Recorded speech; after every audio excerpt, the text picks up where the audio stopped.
So I guess it comes down to new versus established, but what is your philosophy on that? Yes, and I've actually modelled it out. So we've modelled like $2 million properties, one getting in an off-the-plan high-rise area, which might be getting a 4 to 5% long-term capital growth rate, versus buying an established house that's been achieving 8 to 9% long-term capital growth rate.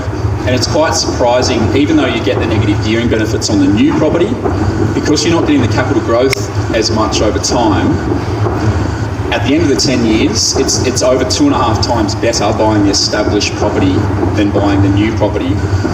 However, you obviously got to manage your cash flow, which is really important over that 10-year period, because you're not getting the tax refund every year.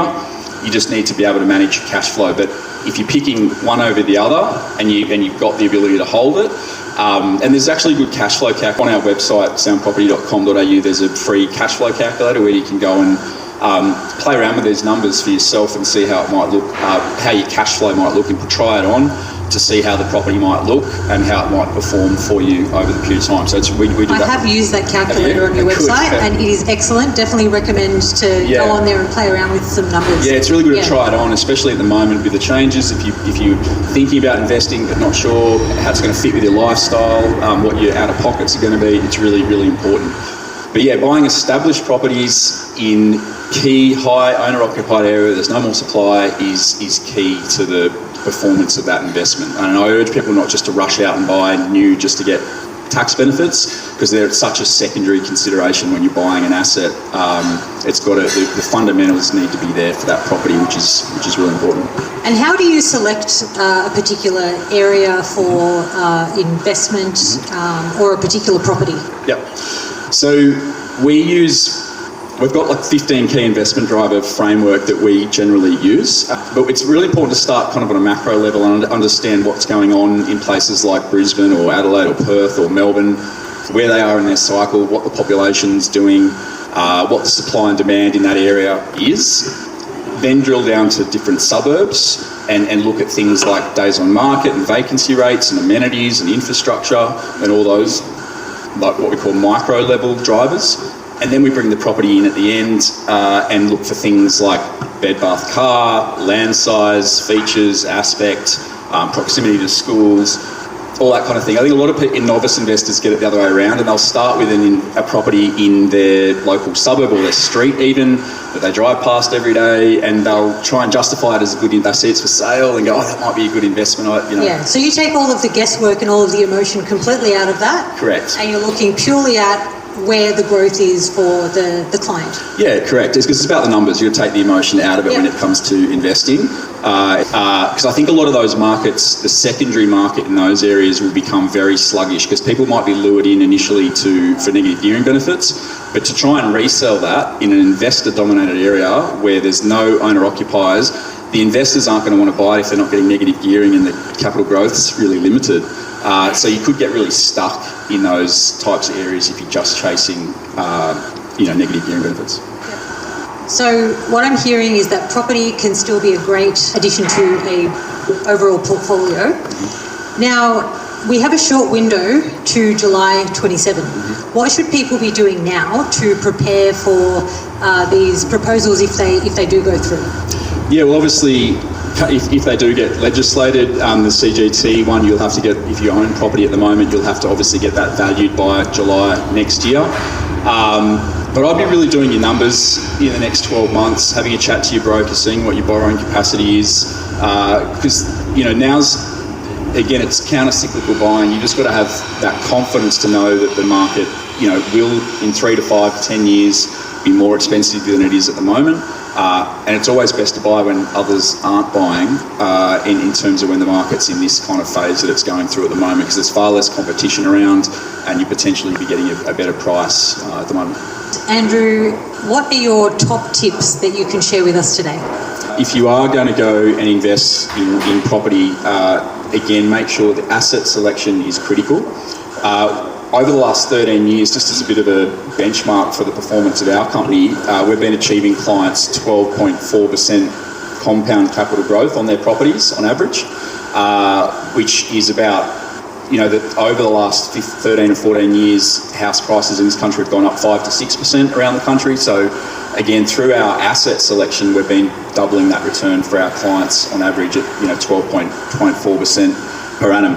And it comes down to, again, buying the established properties where there's no more supply coming on, something with a bit of land content. We don't do a lot of units unless we're specifically asked. We mainly look at houses or townhouses for clients. And if they don't have the budget for Sydney, we'll look in Brisbane or Melbourne or Adelaide, or potentially some of the major regional centres as well. So Geelong, Toowoomba, Central Coast, Newcastle is probably as regional as we go, because we're quite conservative. We don't really speculate on any really regional markets. Again, that can be very risky to go to a mining town, as we saw after the GFC, a lot of that.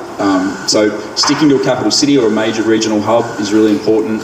Buying something, a bit of land, really important. Buying something established where there's no more supply coming on. Buying something where the days on market are short. That means the property is selling quickly and it's not just sitting around. That means that there's upward pressure on prices as well. The question was the benefits of rent vesting versus buying your own home to live in. In somewhere like Sydney, we deal with a lot of rent vestors as well. Obviously, Sydney, the prices are quite expensive.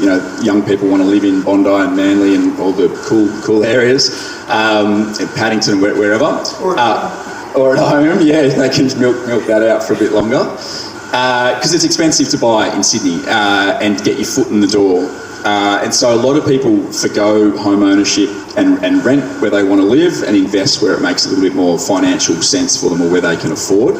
And we deal with a lot of rent investors, and it's a shame because the negative gearing proposed changes, if they're going to buy an established property, it directly affects that cohort of people who are just trying to get their foot on the ladder and would benefit from a bit of negative gearing just to help their cash flow, so that at least they can make a start in life. And so they've really been kind of put to the back seat, unfortunately. So I'm a big believer in rent vesting. The numbers are actually better because normally like a first home, it's not your forever home, so it's really just an investment, really.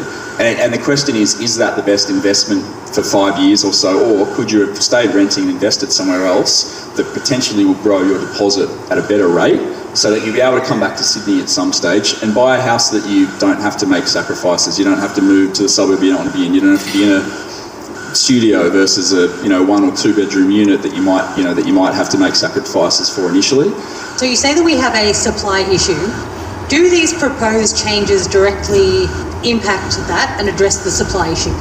Well, they don't. It's about the numbers and obviously going to an area that has a proven track record. And so looking for areas that have high owner-occupier, low supply, low vacancy rates, short days on market. These are all the kind of key metrics that you need to look at when you're investing.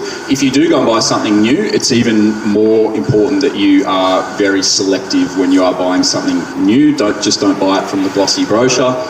I think the logic behind it was to incentivise investors to buy new property, but it's so hard to get property off. Like, I've got a couple of friends in the development game. It's so expensive and it's so tricky with government red tape, with zoning restrictions, with time in council. It's not easy just to turn the tap on that supply by pushing people into new supply. So I don't think it's going to create this massive supply that they were kind of hoping to do. Next six months will probably be people just getting their head around, waiting till things gets legislated, getting their head around the changes, doing their cash flow calculations, and then people will realise, they'll remember that we have a shortage in this country, and then we'll see the competition start to kind of come back in. Fixed rates now are starting to drop, which tells us that the interest rate cycle might be nearing the top of this current cycle, and we might see some rate cuts next year, which again, all that just adds that fuel back into the fire. So I think there's a real window over the next kind of 6 months if you are looking to buy it. Again, ignore all the noise in the media, shut it off, look at the long-term potential for property and the long-term performance. Because I've no doubt over the next 3, 5, 10 years, prices are going to be materially more than they are today. So the question was, where are the good markets in the country at the moment to be buying? Obviously, we're here in Sydney today, which I've just mentioned might be the most affected with the proposed changes, just because it's so expensive and people need negative gearing to hold assets here. The secondary capitals, Perth, Adelaide and Brisbane, have all been firing. Perth's gone up 20-25% the last 12 months alone. So even if the market comes back 10%, it still takes it back to the start of this year. It's hardly a big kind of drop. I'm a little bit hesitant with Perth. I think it's a bit artificial over there at the moment. There's been a lot of interstate investors propping up prices. There's a bit of mortgage stress from the locals not being able to kind of afford where prices are at the moment over there as well. It'll still probably do the best this year, I think, out of the capitals, but I just wonder, you'd be buying at the top of the cycle over there at the moment, and it is quite tied to the resource industry, like we saw after the GFC. Perth, from 2008 to 2019, Perth did zero growth over a 10-year period. So again, if you'd bought at the top of that and then were expecting to see some growth, you would have had to wait basically 12 till now to see any kind of growth. Brisbane's been a market that we've been doing a lot in. I think it's still got a lot of legs. Obviously, the Olympics coming up in 2032 up there, it's going to transform it into more of a world city. There's a real buzz up there. I don't know if anyone's been up to Brisbane recently, but there's a real buzz on the ground up there at the moment. And so we still see some life in that market. Adelaide's been, again, it's a very surprising market and super hot and competitive down there when we've been transacting for clients down there. Things are constantly going above asking and expectation prices. Again, I just wonder, it has had a great run. I just wonder how much is left in the tank down there. I think Melbourne's one of the most opportune markets at the moment. Again, if you can tune out the media and what's kind of going on down there as well. Melbourne came out of COVID probably the worst out of any economy. Obviously, the government's got a few challenges down there and things like that at the moment. But it's the first time in my 20 years in property where I've seen rental yields now getting up over 4%. Rents are rising, vacancy rates are dropping, which is the first sign that a market is undersupplied. And it'll only be a matter of time before that market starts to turn around, and we're positioning a lot of clients who want to get in like at the bottom of the cycle down to Melbourne at the moment, because you can get some really good buyers down there. So that's all the mainlands. We don't do a lot in Tasmania because, again, it can just be a bit cyclical down there. You can have peaks and like long troughs and things like that. And then Geelong and Toowoomba up in Queensland and the Central Coast are other areas that we've been interested in. For someone that's on a bit more of a budget, might be looking in those markets. Thank you. Excellent. So we've heard about the proposed changes, the impacts, some great tips and some good advice on great growth areas. And I think property, from what you've said, can still be a great part of your asset portfolio if done right.